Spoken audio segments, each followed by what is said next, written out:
Kind of scared to touch it. We'll get you handled, brother. Yeah, that one's gonna be fun. Yeah, that's what I was saying. There isn't a lot of room there. It's like they laid a white knight, complicate it more than they had to. That's standard engineer school. See, Buick goes all out with how they assemble these cars, Jerry. How's that? I like the touch of the staples pulling the rubber on the Yep. apron there. Yep. It took me and my brother to do that. And a bucking bar. Really? Yep. On the floor.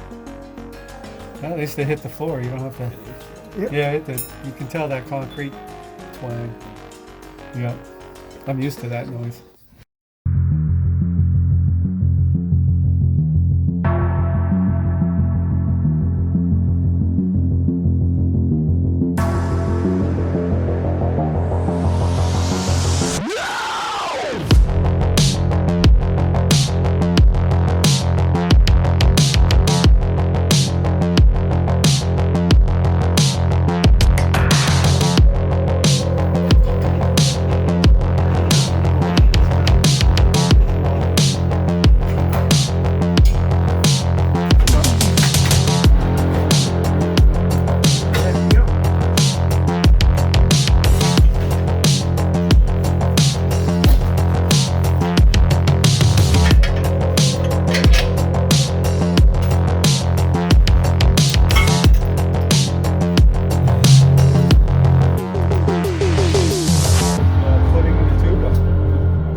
Well, the exhaust is all installed.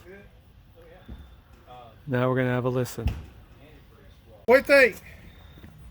Well, I don't know, guys. What do you have to say about that, Mike? Well, you know, it's a job. It's a About job. 10, 12-hour job. Yeah.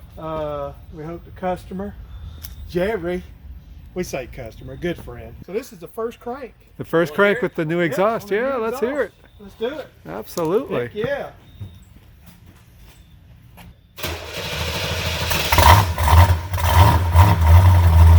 Pretty good. Yeah? Carburetor light. That's a GM product. Cadillac, isn't it? Yeah. Yeah.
Typical GM there, huh, Mike? You think you're done with the job and you still have to wrench on it.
Well, you know why they have tissues in a Chevrolet. Yeah, cried all the time. Damn thing's broke.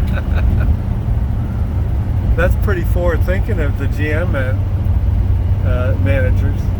Make sure their customers are taken care of. Yeah, that's right.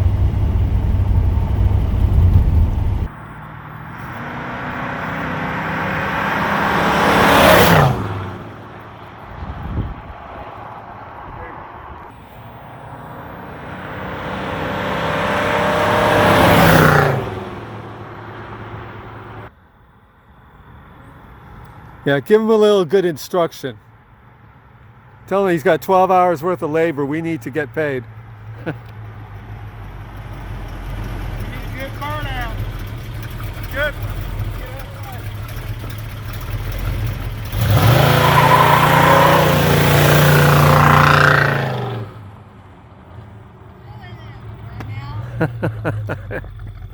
What was that? You gonna do it again? He better. I want some smoke.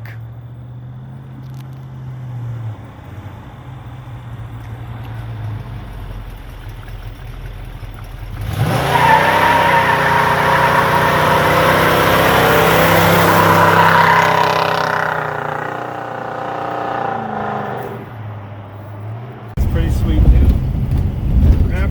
I appreciate you doing the burnout. I know you were questioning it. I can see it in your eyes.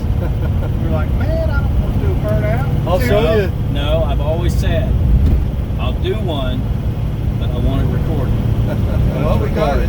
It's going to be out there Yeah, I for think you'll like everybody to see. I think you'll like the comments on the first burnout. Well, the first one's up. Yeah, I was like, is that it? Is that all we're going to get out of it? This is awesome. Well, hey, welcome to another episode of Wonderful Gray Hair Garage. Cheers, everybody. Cheers, boys. Yeah, come on. Well, that was an interesting weekend. We worked on Jerry's exhaust. He wanted to bring it back to OEM, and he's actually done this full restoration on this beautiful car. Jerry, why don't you tell them how you came about starting a project of this magnitude? Well, I worked at Buick dealers right out of high school for 10 years, and I love the car, and seen a lot of guys have some really nice ones, and I've always wanted to do a car from the ground up. It's always something I always wanted to do. Kind of a bucket list type thing. Yeah, and so I just had to find the right car, and so when I found this one on Craigslist, It was a legit '72 Stage 1. It was sold new in Marietta, Georgia. Oh, so it's an And- original Georgia car then. Okay. And it's Very not a numbers matching car, which is the reason I was able to get it cheap enough. Oh, okay. It took 3 trucks and a trailer to bring it home, but I sourced enough parts, and the engine and transmission were '72 era. So I just put it back to everything, did the best I could to put it back the way it was when it left the factory. Okay. And the way you see the car is exactly the way it was when it was delivered Sure. in '72. Oh, That's yeah. awesome. And Awesome. it is. I mean, it is an absolutely It's a beautiful, beautiful car. car. Thank you very much. There's not a spot on it that doesn't look right. There's nothing It's wrong with this impressive. Pontiac. Yeah. It really is. Yes. I thought it was Caddy. Cadillac? Olds, oh yeah. Olds, yeah, exactly. I don't know. It's all the same. But no, it has got to be one of the sweetest Buick GSs I've ever It seen. is a beautiful car. And that's just all over. The interior, the exterior, and the underneath it Yeah. looks like it just rolled off the showroom super clean floor. car. Actually, the assembly line, really, you have all the markings that the assemblers did. You reproduced everything. And I did, when I took the car apart, I made a note of all the marks that I found, which wasn't many, but all the marks that I found, I faithfully reproduced the Okay. best I could Okay. to put it That's back. doing a car restoration is quite a huge undertaking, and the degree that you do it, there's several ways of doing it, like a retro mod, like Mike did with the '70 Mustang. This is the other way where It's you a whole nother actually, level. it's a whole nother level, and it's actually, I would say, in a lot of circumstances, harder Oh, yeah. because you're doing date codes on Yep. stuff. Everything. You're looking for chalk marks and stuff like that. Everything. And so you say it was a bucket list. How frustrating is it to do that? Because you said it's a 4-year project. Mhm. Were there any times that you just like, oh, I just need to just do a normal restoration, or you pretty much geared that that's what you were going to do? When I got this car separated from the frame and we had it sandblasted and we had it in primer, somebody had to talk me off the cliff. I was ready to say, you know what, maybe I just let this thing die as it is. I just was, I don't know. Yeah, But it's a lot of work. from that point on, I kind of pressed on because I could see the finished product. Right. Yeah. And it's kind of That a rare kept you car. going. Yeah, and it's kind of a rare car because of the color itself. Mhm. And so What I could is just the color? see it's a flame orange, Okay. and that was a 1-year only color. But I could see the end result. Sure. I could see the finished project. You had that goal, and you held out on Yeah. it. And just like Mike with the '70, you had a goal, and It's sometimes frustrating. it's frustrating, yeah. And Very a much. lot of people do not They don't get make it. the finish line, They and don't understand. you did, and you got a sweet It's a beautiful car. car. Well, I will say that you guys did a fantastic job. The exhaust. I mean, Oh, you're welcome. couldn't have done it myself. In fact, and- that's how we got Jerry here. We've been asking him to do a video for a long time, and it took an exhaust to get him here. And I will tell you, it was 12 hours? Would you say? 10, We're 10, just 12. not yeah. slapping an exhaust on. We're actually doing it to get everything just right. And Yeah. when you work on one of these cars, just throwing it in there ain't gonna cut it. Yeah. So we took the time and got it done, and it looks great. Yeah, it And, looks great. Sounds good. It sounds real good. So I'm glad you were able to come out here and tell us that, tell us your Absolutely. story, and Yep. if you see the car around the Georgia area, by all means say hi to Jerry. Yeah. He does show it. You mentioned part of the reason for doing this. You said while we were working on it that you like to compete. Yeah. Why don't you tell the people there what you do? Well, in the concours show, it get judged for originality and fit placement, stuff like that. And one of the things that they automatically take off is for the headers and the aftermarket exhaust. Oh, okay. So I've gotten as high as I can with the way it was what you have, set yeah. up. And I just wanted to make it a little bit quieter. I wanted to tone it down a little bit because the headers had a Sure. metallic sound to it that, Okay. that headers do. Yeah. Yep. And the points will be nice, but I got a couple more things that I'm going to fix that will help me get to that level. the final level of Okay. that I need to be. So Cool. Well, it sounds like you're real close now. I'm very close. Yep. Excellent. And you've gotten several trophies with this already, correct? Yes. And where do you show it usually? What are the big shows for the Buicks then? The big shows that I go to is the GS Nationals in Bowling Green, Kentucky. It's been once to the Chicago Muscle Car and Corvette Nationals, and okay. I intend to take it again in 2022 in November. And I've got AACA meets, Antique Automobile Club of America, and the Buick Club of America. They vary of the spots. They rotated around, but I've taken it to the one in Charlotte, the AACA in Charlotte. Oh, okay, And that great. was the badge that's on the front. Oh, So I got okay, first yes. place Awesome. there. Yep, excellent, excellent. It sounds like you're going to be busy. I'm gonna be busy. Absolutely. It's a good busy. That's the fun busy. Yeah. So you did all the work on the car. Now you kind of get to do the fun part of it, The fun part. and showing it. I'm sure this is a crowd getter when you're there, aren't they? People love to look at it. Yeah, That's yeah. for sure. Yeah. It's a pretty car, Yeah, man. and we got a ride in it today. And Yeah, you did. it did some burnouts. And We, did we burn got out. it documented. Yeah, and he didn't want to, Yeah. but we twisted his arm and he went right on Maybe, into it. maybe if at the end of this video I'll do a blooper reel of Jerry's blooper burnout. Yes. Yeah. Yes. Cool. Well, Jerry, thanks for coming. Yep. Enjoy. We're glad we get to share your car with all the Gray Hair Garage subscribers and the 70% that aren't subscribed. But we appreciate you coming out. We had fun this weekend doing Had a blast. what we like to do and turning wrenches and just enjoyed it. It's Good time. it's nice to hang out. Yeah. Hang out and have do fun. that and have fun. Exactly. So, thank you very much. Yep. Thanks for the help. Hey, no You're problem. welcome, brother. Cheers. Yes, sir. Cheers. Cheers. If you like this episode, Yep. please like Subscribe. and share. And don't forget that notification bell. Come on, do it. Cheers. Cheers.